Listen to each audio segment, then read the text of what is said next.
Last month मेरे leap of faith video पे काफ़ी सारे और काफ़ी प्यारे कमेंट्स आए। Thank you so much everyone who watched it. जैसे जैसे दिन निकल रहे हैं पहाड़ी लाइफ की कई नई चीज़ें समझ आ रही हैं। कोशिश करूँगा आगे के दिनों में सब शेयर करूँ आपके साथ। लीप ऑफ फेथ तो कहानी थी यहाँ पहाड़ों में शिफ्ट होने की। आज की कहानी में आपको बताता हूँ यहाँ आने के बाद इनिशियल डेज कैसे रहे, क्या चैलेंजेस थे और क्या दिक्कतें आई। लेकिन उससे पहले एक रिक्वेस्ट है, अगर आपको मेरे वीडियोस पसंद आ रहे हैं तो प्लीज़ मुझे हेल्प करिए और लोगों तक इन वीडियोस को पहुंचाने के लिए। आप वीडियोस को लाइक और इन पे कमेंट करेंगे तो यूट्यूब इन्हें और लोगों को रेकमेंड करेगा। चैनल को सब्सक्राइब आई होप आपने कर दिया है और इस वीडियो को अपने दोस्तों के साथ, फैमिली के साथ शेयर भी करिए। तो चलिए फिर शुरू करते हैं।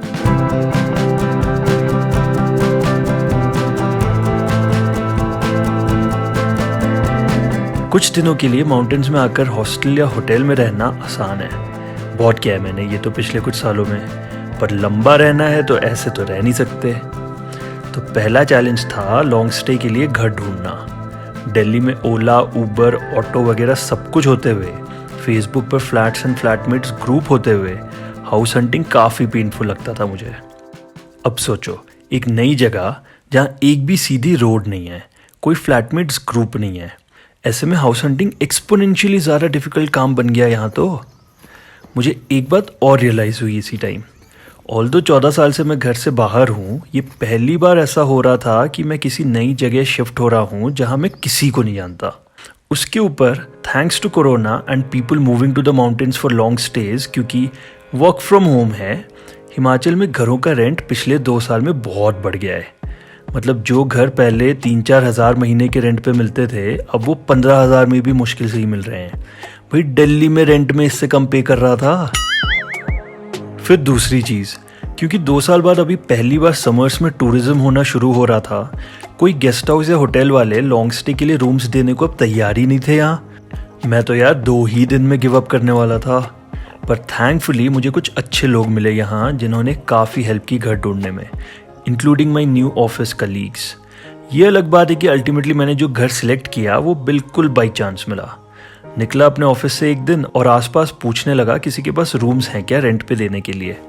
ऑब्जेक्टिव था कि घर ऐसा मिले जिससे रोज़ का ऑफिस तक का वॉक छोटे से छोटा हो सके। चलते चलते यूं ही आ गया एक घर पसंद और 24 घंटे के अंदर डील फाइनल करके हो गया मैं शिफ्ट अपने नए ठिकाने पे। इन सब के बीच एक मेजर चीज़ रियलाइज हुई about life in the mountains. जो डिस्टेंस गूगल मैप्स पे आपको देखने में 200 मीटर लगता है, शायद वो पहाड़ के ऊपर या नीचे है और वहाँ पहुँचने में हालत बुरी हो जाती है। एटलीस्ट तब जब आपको रोज़ पहाड़ ऊपर नीचे चढ़ने की आदत नहीं है। लॉल। पता है मुझे 3 महीने हो गए पर अभी तक पहाड़ चढ़ने की आदत नहीं पड़ी। रोज़ हफ्ते में ऑफिस पहुँचता हूँ। चलो अब घर तो मिल गया था, अब खाने का क्या किया जाए। खाना बनाना मुझे वैसे थोड़ा बहुत कुछ आता तो है, पर अभी मैं पूरा का पूरा किचन सेटअप करने वाला नहीं था, उसमें भी टाइम लगेगा। तो ज़ोमैटो। अब ज़ोमैटो प्रो प्लस मेंबरशिप तो खाली में वेस्ट हुआ, क्योंकि ऐप पे देखो तो कोई रेस्टोरेंट या डिलीवरी नहीं करते। मतलब मूड ठीक ना हो तो बर्गर सिंह के बर्गर नहीं मंगा सकते। मेरे जानने वाले पिछले सेंटेंस की गहराई को समझ सकते हैं। बर्गर खाने के लिए पहाड़ चढ़ने पड़ते हैं यार, मतलब लिटरली। भाई साहब, अभी एक गजब चीज़ पता चली, यहाँ पे पिज्ज़ा हट डिलीवर करता है। अभी तक मेरे को जितना पता था ज़ोमैटो पे यहाँ पे 3 रेस्टोरेंट दिखाते हैं और वो कोई डिलीवर नहीं करते, कुछ नहीं करते। सो यार, अचीवमेंट अनलॉक्ड। पिज्ज़ा हट से आज तक तो ऑर्डर किया नहीं, पर जैसे तैसे करके खाने का जुगाड़ चल ही रहा है अभी बस अपना। मेरी मम्मी को तो लगता है मुझे खाना वाना मिलता है नहीं यहाँ पे, और हर दूसरे दिन मुझे वेट चेक करने बोलती रहती हैं। So what you see here, this is called a Himachali Dham, like this entire थाली। ये बेसिकली शादी में खाना बनता है और ये मेरे ओनर ने दिया आज मुझे, क्योंकि वो कहीं शादी में गए थे और अभी मैं आते हुए वापस तो नीचे मिल गए और उन्होंने बोला कि आज तो आपको ये खाना पड़ेगा। तो यहाँ पे आप देख सकते हो, this is rice, this is check, some kind of dal I think, या मिक्स वेज वैसा कुछ है। दिस इज़ इसको मदीरा बोलते हैं। दिस इज़ मटर आलू इस तरह का कुछ। दिस इज़ मटर पनीर। दिस इज़ ब्लैक दाल, इसका भी उन्होंने कुछ नाम बोला, भूल गया मैं। So yeah complete Himachali vibes with Roni and Vatika vlog. Anyways 2022 में आकर बस रोटी कपड़ा मकान काफ़ी नहीं है, एक और इक्वली इम्पोर्टेंट चीज़ है, वाईफाई।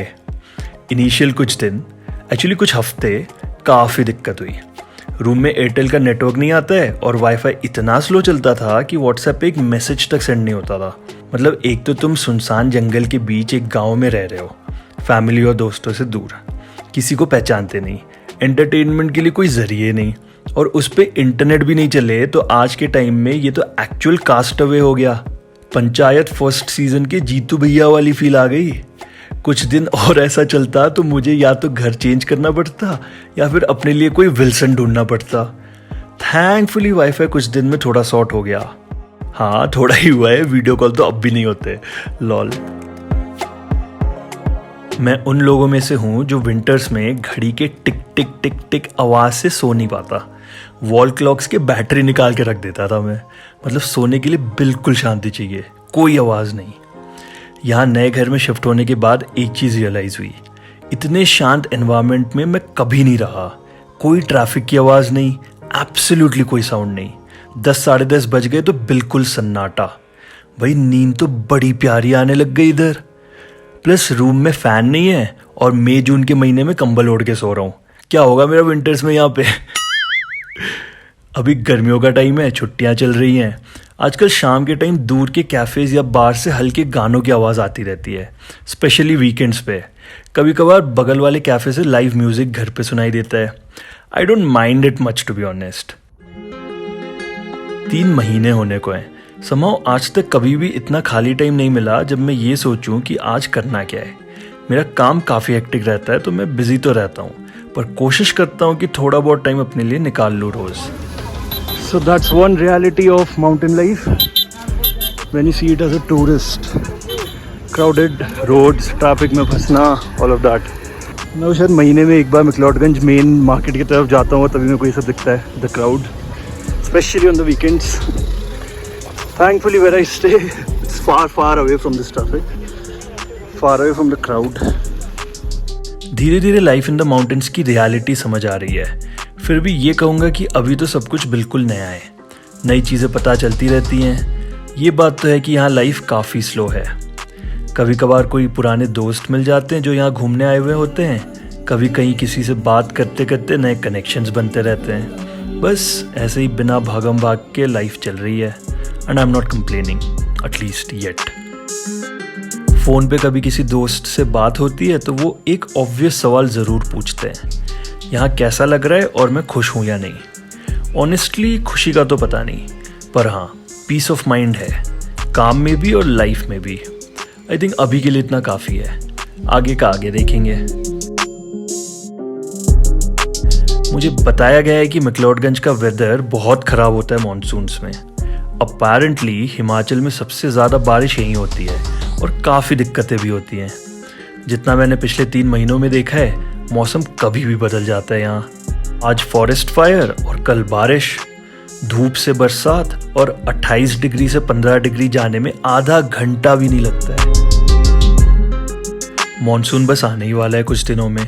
बदलते मौसम के साथ हो सकता है मूड भी बदले। जो होगा जब होगा तब की तब सोचेंगे। ये तो पता नहीं अभी कि यहाँ कितना लंबा प्लान है अपना। फ्रैंकली स्पीकिंग अभी तो कोई प्लान है ही नहीं, just taking one day at a time. पर हाँ, व्लॉग के लिए कुछ प्लान्स बना रहा हूँ।